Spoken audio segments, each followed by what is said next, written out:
Matthew, sir. ಈ ಫೈಲ್ನ commissioner ಆಫೀಸಿಗೆ ತೊಗೊಂಡೋಗಿ ಸರ್ಗೆ ಒಂದ್ಸಲ ಚೆಕ್ ಮಾಡಕ್ಕೆ ಹೇಳು. ಸರಿ ಸರ್. ಹಾಂ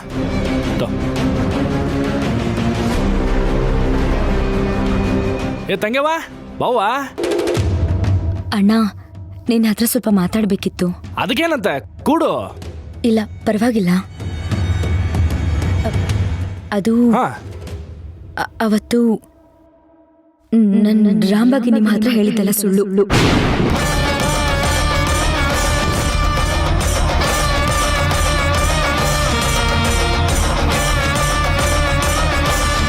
ರಾಮ್ ಶಿವಪುರಕ್ಕೆ ಬಂದಿದ್ದೆ ನನ್ನ ಮೀಟ್ ಮಾಡೋದಕ್ಕೆ.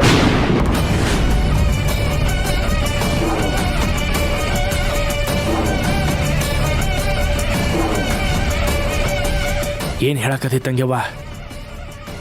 ಹೌದು ಅಣ್ಣ, ಇವತ್ತು ನನ್ನ ದೇವಸ್ಥಾನದಲ್ಲಿ ರಾಮ್ ಮತ್ತೆ ಮಾವನ ಬಗ್ಗೆ ಏನೆಲ್ಲ ಹೇಳಿದ್ನೋ ಅದೆಲ್ಲ ನಿಜ. ಆದ್ರೆ ಒಂದು ವಿಚಾರ ನಿಮ್ಮ ಹತ್ರ ಮುಚ್ಚಿಟ್ಟಿದ್ದೀನಿ.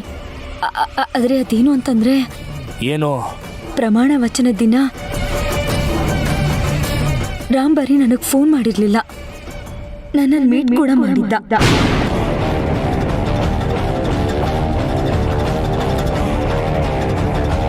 ಅದು ಅವನು ನನ್ನ ಫೋಟೋಸ್ ಮತ್ತೆ ವಿಡಿಯೋಸ್ನ ತಕ್ಕೊಂಡು ನಂಗೆ ಬ್ಲ್ಯಾಕ್ ಮೇಲ್ ಮಾಡ್ತಾ ಇದ್ದ. ಅಸಭ್ಯವಾಗಿ ನಡ್ಕೊಂಡ.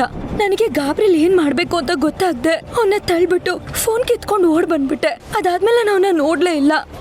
ಅದೇ ಕೊನೆ ಸಲ ಅವನ್ನ ನೋಡಿದ್ದು. ಇದನ್ನೇ ನಿಮ್ಮಿಂದ ಮುಚ್ಚಿಟ್ಟಿದ್ದಣ್ಣ. ಇಷ್ಟು ದಿನ ಆದರೂ ಯಾಕೆ ವಿಚಾರ ನನಗೆ ಹೇಳಿಲ್ಲ ತಂಗ್ಯವ್ವ? ಹೇಳ್ಕೋಬೇಕು ಅಂತ ತುಂಬಾ ಸಲ ಅನ್ನಿಸ್ತು, ಆದ್ರೆ ಧೈರ್ಯ ಬರಲಿಲ್ಲ. ನಿನಗೆ ಜೈಲಿಗೆ ಹೋಗಿ ಬಂದ್ರು ಬುದ್ಧಿ ಬಂದಿಲ್ಲ ಅಂತ ಅನಿಸ್ತೈತಿ ಅಲ್ಲ? ಇಷ್ಟು ತಡ ಮಾಡಿ ನನಗೆ ವಿಚಾರ ಹೇಳಕತ್ತಿಯಲ್ಲ? ಅಣ್ಣ ಸಾರಿ. ಏನ್ ಸಾರಿ? ಇದನ್ನಷ್ಟ ಮುಚ್ಚಿಟ್ಟಿಯೋ ಇಲ್ಲ ಬೇರೆ ಏನ್ರ ಐತೋ?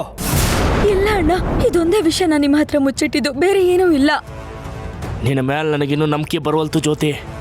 ನೀ ಇನ್ನೂ ಏನೋ ಮುಚ್ಚಿಟ್ಟಿ ನನ್ನಿಂದ ಅಂತ ಅನ್ಸಾಕತ್ತೈತಿ. ನೀನವತ್ತು ಅವನು ಬೆಟ್ಟಾಗಿ ಬಂದ ದಿವಸದಿಂದನೇ ಅವ ನಿನಗಷ್ಟ ಅಲ್ಲ ಬೇರೆ ಯಾರಿಗೂ ಕಾಣಿಸ್ಕೊಂಡಿಲ್ಲ. ಅವ ಅವತ್ತಿನ ದಿವಸದಿಂದನೇ ಕಾಣೆ ಆಗ್ಯಾನ. ಇದರ ಅರ್ಥ ನೀನ ಏನೋ ಅವನಿಗೆ ಮಾಡಿ, ಏನು ಮಾಡಿ ಅದನ್ನ ಹೇಳೋ. ಅಯ್ಯೋ ಇಲ್ಲ ಅಣ್ಣ, ನಾನೇನು ಮಾಡಿಲ್ಲ. ಸುಳ್ಳು. ನೀನ ಏನೋ ಅವನಿಗೆ ಮಾಡಿ ನನ್ನ ಇನ್ವೆಸ್ಟಿಗೇಷನ್ ಮುಂದುವರೆದಂಗ ನೀನು ಸಿಕ್ ಹಾಕೋತೆ ಅಂತ ಹೇಳಿ ನೀನ ಹೆದರಿ ನೀನಾಗೆ ಸ್ಟೇಷನ್ಗೆ ಬಂದು ಈ ಕೇಸಿಂದ ಪಾರಾಗಕ್ಕೆ ನೋಡಕತ್ತಿ, ಹೌದಲ್ಲ? ಅಯ್ಯೋ ಇಲ್ಲ ಅಣ್ಣ, ಖಂಡಿತ ಇಲ್ಲ, ನನ್ನ ನಂಬು. ನನಗ ನಿನ್ನ ಮಾತಿನ ಮೇಲೆ ನಂಬಿಕೆ ಬರವಲ್ತು ಜ್ಯೋತಿ.